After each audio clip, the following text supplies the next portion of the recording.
Parents మెచ్చిన university సంకల్ Chand Patel university Gujarat. ఈ గాజులు అవునండి, పిల్ల పెరిగిపోయింది, దాని చేతికి గాజులు పట్టడం లేదు, పైగా స్కూల్కి వెళ్తుంది. ఈ రోజుల్లో పిల్లలకు బంగారు గాజులు వేసి స్కూల్కి పంపాలంటే ప్రాణానికి ప్రమాదం. నిజమే, దొంగలకి ఎలా తెలుస్తుంది బంగారం ఇతడు? ఎత్తడైనా బంగారం అయినా ప్రాణాలు తీస్తారు బంగారం అనుకుని. కానీ మాకు తెలుస్తుందిగా, మేమెలా మోసపోతాం? ఏమిటండి మీరు అనేది? ఈ గాజులు ఇక్కడ కొన్నవేగా? ఇక్కడ కొన్నాయా? నువ్వు కొన్నావా? ఇదేం రోడ్డు గోల్డ్ షాప్ అనుకున్నావా? చూడడానికి టిప్ టాప్ గా ఉన్నావు, మోసం చేద్దాం అనుకున్నావా? ఆ పప్పులు మా దగ్గరే ఉడకవు. చూడు, ఇప్పుడు పోలీసుని పిలిపిస్తే నీ చేతికి బేడీలు పడతాయి. ఇంకెక్కడా చూపించుకో.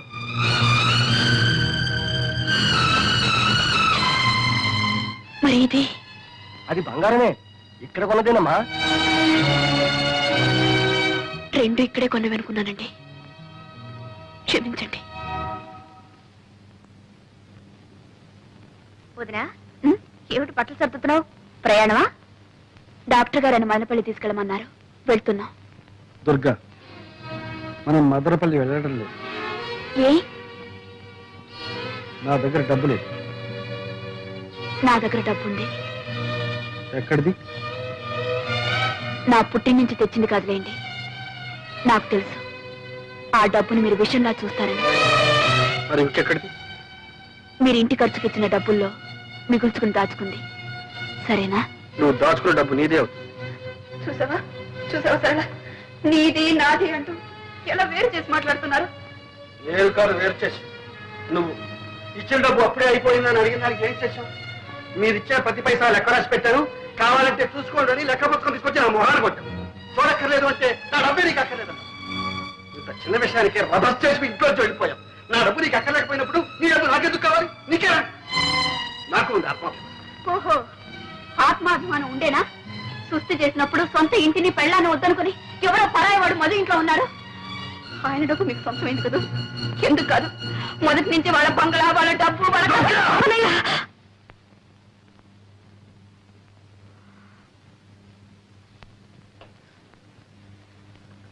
ఏమిటిది? మీరు ఇలా కీచులాడుకుంటుంటే నాకు సిగ్గుగా ఉంది. అడగవే, ఆయన అడుగు. మదనపల్లికి వస్తారా లేదని అడుగు. చావనైనా చస్తాను కానీ నేను రాను. చూస్తారా? చచ్చి నన్ను సాధిస్తారా?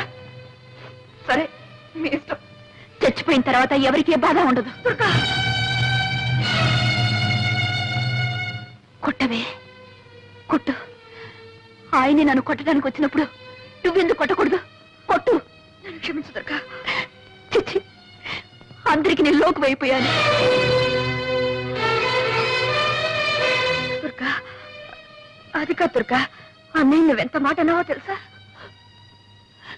ఆయన నన్ను ఎంత నిర్లక్ష్యం చేస్తున్నారు. నేను ఎన్ని భరించానో, ఎన్ని దిగమింగుకున్నాను. నీకు తెలుసో తెలీదు, నేను డాక్టర్ని తీసుకొస్తే నువ్వు పంపావన్నారు. దానికి అర్థం ఏమిటి? ఆయనంటే నాకేమీ అక్కర్లేదనేగా. సరే, పొరపాటు అనుకోవచ్చు. నువ్వు పంపినా ఒకటే, నేను పంపినా ఒకటే. కన్న బిడ్డకి ఎప్పుడో బంగారు గాజులు తెచ్చిచ్చారు. అవసరానికి వాటిని అమ్మటానికి పోతే అవి గిల్టు అని తేలింది.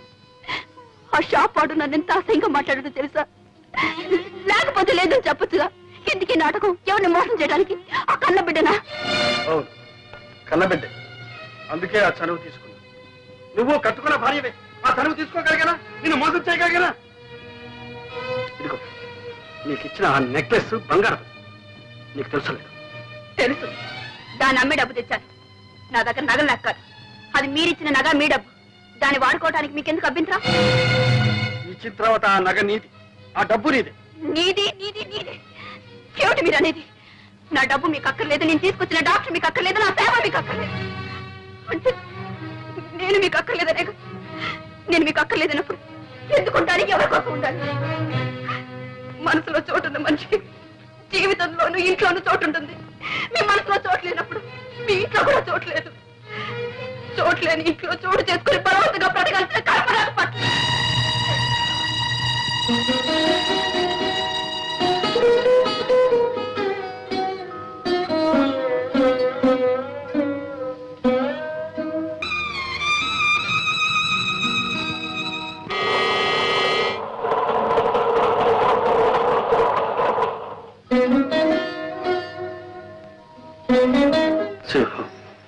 చిన్నబాబు, అది హైదరాబాద్ వెళ్ళే రైలు కదా.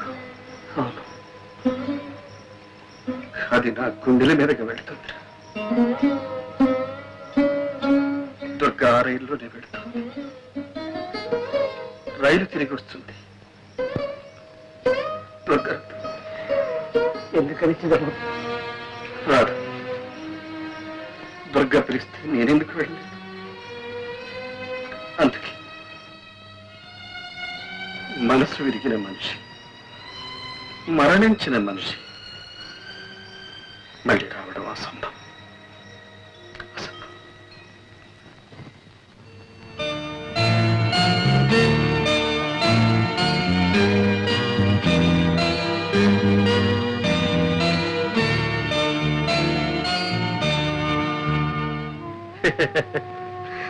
నాకు బాధలు ఎక్కడున్నాయమ్మా? దొరకలేకపోతే నేను ఒక్కడిని ఎక్కడైనా ఎలాగైనా బ్రతకాలి, హాయిగా బ్రతకాలి. దుర్గ లేకపోవడమే నీకు హాయిగా ఉందా అన్నయ్య? బాధ లేకపోవడమే హాయి కదమ్మా. ఒక్క మాట అడుగుతాను చెప్పన్నయ్యా, నీ అప్పులు నీ బాధలు దుర్గకి ఎన్నడైనా చెప్పావా? లేదు. ఏ ఎందుకు చెప్పలేదు? సరే, మొగుడిని ప్రేమించడం వేరు, అర్థం చేసుకోవడం వేరు. దుర్గకు ప్రేమించడమే తెలుసు, అర్థం చేసుకోవడం తెలియదు. ఆమెకి అది చేతగా. అలాగని ఆమెకేమీ చెప్పకుండా అన్నీ దాచుకున్నావు. నీ కష్ట సుఖాలు చెప్పలేదు, నీ ఇష్టాయిష్టాలు చెప్పలేదు. నువ్వేం చేస్తున్నావు, ఎలా సంపాదిస్తున్నావు, ఎంత సంపాదిస్తున్నావో ఆమెకి తెలియదు. చివరికి నీ వినోదం కోసం నువ్వే చక్రపాణి అన్న సంగతి కూడా ఆమెకి తెలియకుండా దాచుకున్నావు. ఇన్ని దాచుకున్న భర్తను ఏ భార్య అయినా ఎలా అర్థం చేసుకుంటుంది? అతని బాధల్ని ఎలా పంచుకోగలుగుతుంది? అన్నయ్య, దొరికేలా కావడానికి నువ్వే కారణం. నిజమేనమ్మా, అన్ని దాచుకున్నాను, మింగుకున్నాను. 4 ఏళ్ళు తన అర్థం లేని ఆత్మాభిమానాన్ని, అహంకారాన్ని సహించాను, భరించాను. సొంతలు విడిచిపెట్టి అద్దెకొంపుకు వచ్చినప్పుడే చెప్పారు, మీ పుట్టింటి నుంచి ఏమీ తెప్పించుకోవద్దని. వినదా? ఎన్నిసార్లు అన్నది? మీకు వీలు కాకపోతే చెప్పండి, నా పుట్టింటి నుంచి తెప్పించుకుంటారు. ఎన్నిసార్లు నా పేదరికాన్ని గుర్తు చేసింది. ఆ బాధ నీకు తెలియదమ్మా. తను ఏ ఆట ఆడినా, ఏ పాట పాడినా నేను కాదలేదు.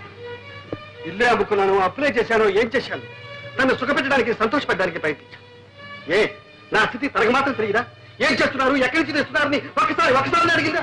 ఫ్రిడ్జ్ అని, టీవీ అని, కనీసం ఇన్స్టాల్మెంట్ లో కరాలని అన్ని పెంచుకుంటూ పోయి తెచ్చిస్తే తీసుకునేది, తెచ్చకపోతే తెప్పించుకుంటాను అని.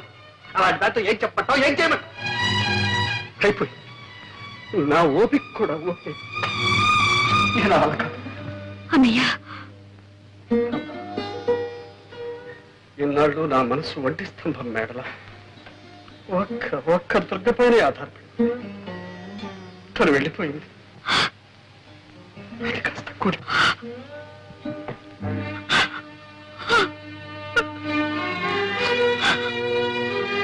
నువ్వెందుకమ్మా కంగారు పడతావు? నేను చచ్చిపోతాననుకుంటున్నావా? నో, లేదా, నేను అంత తేలిగ్గా చచ్చిపోలే. నేను గనకపోతే నాకున్న బాధలన్నీ అనాథలై, అందుకని నేను పూర్వం. అమ్మా కవిత, మీ డాడీ రాలేదేమమ్మా? మా డాడీకి ఒకటి జ్వరం, తలనొప్పి. ఏ డాడీకి ఒంట్లో బాగాలేదా? అవును తాతయ్య. మరి మమ్మీ నువ్వు వచ్చేసరే? మా డాడీ మమ్మీ పోట్లాడుకున్నారు, ఇక రానని వచ్చేసింది. ఓహో, అలాగమ్మా, నీకేం భయలేదమ్మా. డాడీ దగ్గరికి నేను పంపిస్తానుగా. వెరీ గుడ్ తాతయ్య. వెరీ గుడ్, నువ్వు వెళ్ళి ఆడుకోమ్మా. ఏమిటండి ఇది?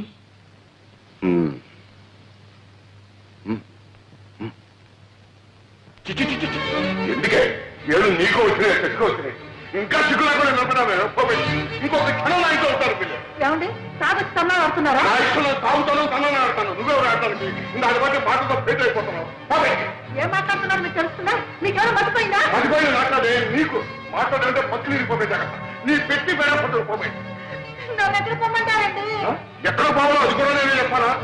మొగుడు వదిలిపెట్టినారది, మొగుడు వదిలిపెట్టినారది, ఎక్కడికి వెళ్ళాలో నాకంటే నీ కూతురు బాగా తెలిసే బాగానే చెప్తుంది. ఇగో, నీ పుట్టింటికి పోతావో లేకపోతే ఎక్కడికి పోతావో మళ్ళీ ఈ జన్మలో నీ ముఖాన్ని చూపెడతావు. మొగుడంటే, ఇల్లంటే ఒక గౌరవం ఉండాలి. ఏమిటే పెద్ద శ్రీరంగ నీతులు చెబుతున్నావు? నేను మగాణ్ణి, నీ మొగుణ్ణి. నా అవసరాలు నాకుంటాయి. అవన్నీ నీతో చెప్పాలా? నాకు అర్జెంటుగా 1,00,000 రూపాయలు కావాలి. పోయి పుట్టింటికి వెళ్ళి తీసురా. ఉన్నాయి కానీ నీ అప్పకు లక్షల కోట్లు. అయ్యో ఏమిటండి కర్మ? మా నాన్న ఏమని అడుగుతానండి? అడిగితే మీరంత చులకడైపోతారు. పుట్టిన నుంచి డబ్బు తెస్తాయి, మీ మర్యాద ఉంటుందండి. మర్యాద ఏమిటే మర్యాద?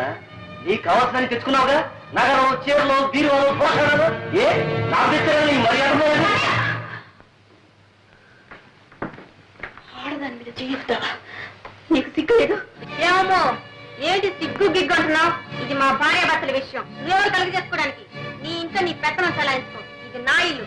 నేనేనాడు ఇంట్లో కాలు పెట్టాను ఆనాడే నా ఇల్లు. నీకేం సంబంధం? వదిన మొగుడితో ఏదో బుద్ధిగా కాపురం చేస్తున్న దానిలో తగుదనమ్మా అని వచ్చి నీతో చెప్తుంది నీతులు.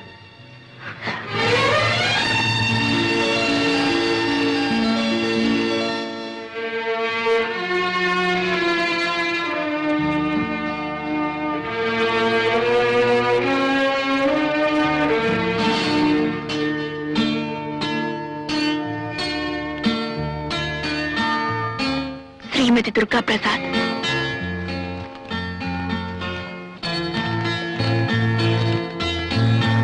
దుర్గా, నువ్వు వెళ్ళావు.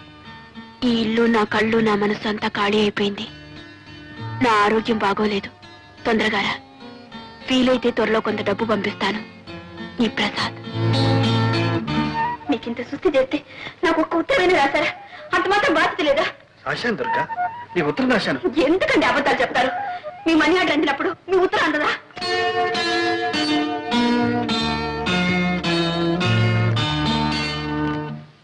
దాంపత్య జీవితం మధురాతి మధురంగా మలుచుకోవాలంటే ప్రతి భర్త, ప్రతి భార్య ఒక్కసారి కాదు 100 సార్లు చదవాలి చక్రపాణి గారి ఆత్మార్పణని.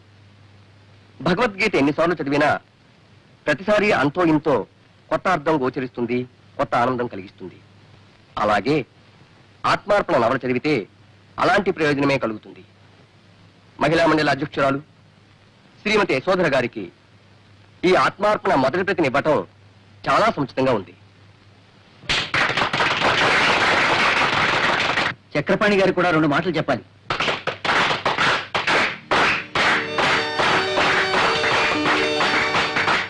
మిత్రులందరికీ నమస్కారం. ఒక రచయితని గాని, కళాకారుణ్ణి గాని తను చేసిన ప్రయోగాల గురించి తననే మాట్లాడమనడం అంత న్యాయం కాదు. ఎందుకంటే అతనేదైనా చెప్పదలుచుకుంటే అతని రచనలే చెబుతాయి కాబట్టి. మరేదైనా కొత్త సమస్య తలెత్తితే మరో కొత్త రచన పుట్టుకొస్తుంది, అంతే. సెలవు. దుర్గా, నిజమేనా? చక్రపాణి మీ ఆయన? మీరిద్దరు తోడు దొంగతుమ్మా. సొంత వాళ్ళు కూడా చెప్పకుండా ఏమ్మా దుర్గా, నాతో కూడా చెప్పలేదు, అంత దాచుకున్నావు. ఉండండి అత్తయ్య. ఇంత గొప్ప రచయిత భర్త కావడం ఎంత అదృష్టమో తెలుసా? అరే, ఆయన పుస్తకాలు 3 సార్లు చదివాను. చక్రపాణి మా బావగారని తెలిస్తే ఒక్కొక్కటి 6 సార్లు చదివి ఉండేవాడమ్మా. ఆనాడు కింద భూమి పైన ఆకాశం తప్ప ఏమీ లేని దరిద్రుడు అన్నావు. ఇప్పుడు సంతోషంగా చాలా సంతోషంగా ఉందండి.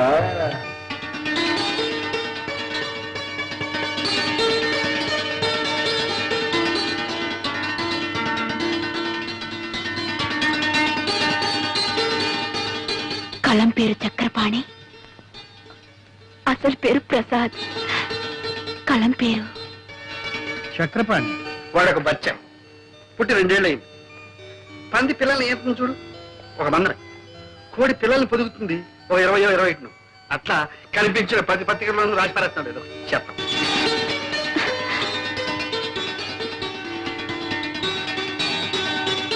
ఆత్మార్పణకు మరో పేరేనా? చెల్లి సర్. చెల్లి సరళకు అంకితం.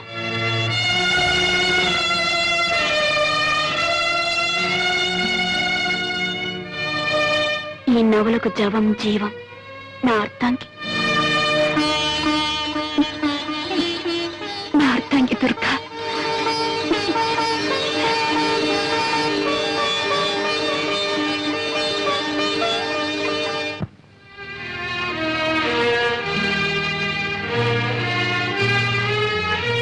సరళ, వదినా వచ్చావా? అవును సరళ, సరాసరి నీ దగ్గరికి వచ్చేసాను. నీ అన్నయ్య దగ్గరికి వెళ్ళాలంటే నాకెందుకో జంకగా ఉంది. చాలా ఆలస్యంగా వచ్చావు వదినా. అన్నయ్య నీకు శాశ్వతంగా దూరం అయ్యే వరకు నువ్వు పట్టించుకోనే లేదు. సరళ, ఏమైంది సరళ? ఏమైంది? కంగారు పడకు. నాకంతా అయోమయంగా ఉంది సరళ. ప్లీజ్, ఏమైంది? నువ్వు వెళ్ళిపోయిన తర్వాత అన్నయ్య ఎంత కష్టంలో ఇరుక్కున్నాడో తెలుసా? సేఠ్ ఎందుకు గొడవ? గొడవ? అరే అమ్కి అప్పు వసూలు చేయడానికి రావడం గొడవ. మీరు కోర్టుకి రాకుండా మనిషి పత్తా లేకుండా పోతే అది గొడవ కాదు. సామాను జప్తు చేయడానికి వస్తే అంత అమ్మ గారిది అయ్యా గారిది కాదు అని మీ వాడు మీదికి దూకితే అది గొడవ కాదు. అది కాదు సెట్. వాడు చెప్పిందంతా నిజం. ఇక్కడ నువ్వేమీ నవ్వు మర్యాదగా జప్తు చేయనిస్తారా? సరే సరే, అది నాది కాదు ఇది నాది కాదని మడత పేచీలు పెడితే రేపు ఈ పాటికి అరెస్ట్ వారెంట్ తెచ్చి అతన్ని జైల్లో దోయించేస్తాను. నువ్వు నా చిన్నబాబుని జైల్లో కూర్చోబెడుతున్నావా? ఎలా పెడతావో చూస్తా. నేను చూస్తాను. ఏం చూస్తావు? సింహం, నువ్వు ఊరుకో. సెట్ ఈ నగలు తీసుకొని నీ బాకీ కింద జమ కట్టుకోండి. అమీనాజీ అదండి పోదాం.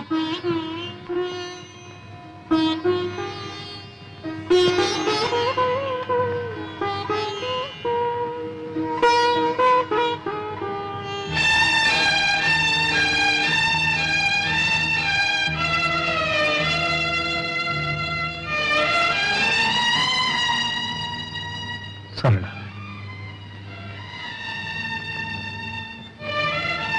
తీర్చగల రుణాన్ని తీర్చలేని రుణాన్ని నాకు మిగిల్చావా? అన్నయ్య అంత బాధలో కూడా నాకు కబురు చేశాడే గాని నీ పేరు తలపెట్టలేదు. ఒక ఆడది భర్తను ఆదుకోగల ఆపద ఇంతకన్నా ఏముంటుంది? వదినా, నువ్వు ఒకప్పుడు అన్నావు చోట్లేనింట్లో చోటు చేసుకొని బలవంతంగా బ్రతకడం కట్టి వెళ్ళిపోవడం మంచిదని. ఇప్పుడు నేనంటున్నాను నువ్వు వెళ్ళిపోవడమే మంచిదని. నీకెదురయ్యే అవమానాన్ని నువ్వు భరించలేవు. సరళ, అవునుదిరా, ఆత్మాభిమానం అనేదానివి. ఆత్మాభిమానం అనే పేరుతో అహంకారం పెంచుకున్నావు. కానీ ఆత్మాభిమానం అంటే ఏమిటో నిజంగా నీకు అర్థం తెలియకుండా పోయింది. భార్యాభర్తల మధ్య కావాల్సింది ఆత్మాభిమానంతో పాటు అవగాహన. ఆ అవగాహనే ఆత్మార్పణం. ఇదిగో నా నగలు కాదు, నా అహంకారం. నీ నగలు విడిపించుకో.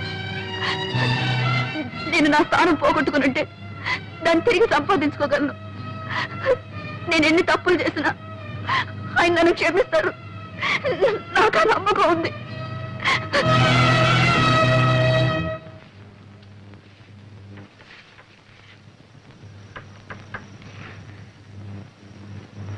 కవిత, నువ్వు ముందు వెళ్ళమ్మా.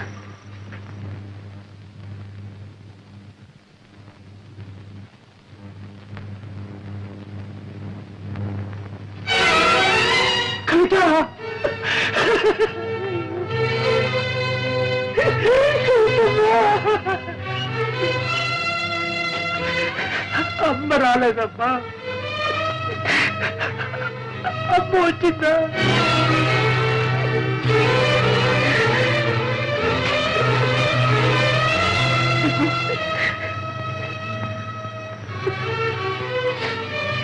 ఇప్పుడు వచ్చి ఏం ప్రయోజనం అమ్మగారు? అంతా అయిపోయింది. ఏం జరిగింది? అసలు విషయం ఏమిటో చెప్పు. విషయం ఏముందమ్మా, ఒకటే విషయం. జీవితంలో ఆఖరి నాటకం ఆడిపోతున్నానని చెప్పి చిన్నబాబు వెళ్ళిపోయాడు. నాకేదో బాగా ఉందమ్మా. ఆయన ఆఖరి నాటకం చెప్పినా కూడా వెంట వెళ్లకుండా ఇక్కడే ఉన్నావా? ఇదే నా ఆయన మీద నీకున్న దుర్గమ్మ, నా విశ్వాసాన్ని గురించి అడుగుతున్నారా? చిన్నబాబు దగ్గర మీరు ఎప్పుడు వచ్చారమ్మా? నా తర్వాతేగా. అతని గురించి మీకేం తెలుసమ్మా? ఆయన ఆఖరి నాడగా అన్నదాన్ని అల్లాడిపోయారే. ఆ మాట విన్నప్పుడు నేను ఎలా భరించగలనమ్మా? గుండె బద్దలైపోయింది. నా మనసు ముత్తుబారి రాయిలా ఇక్కడ పడున్నా. భగవంతుడే అతన్ని కాపాడాలి.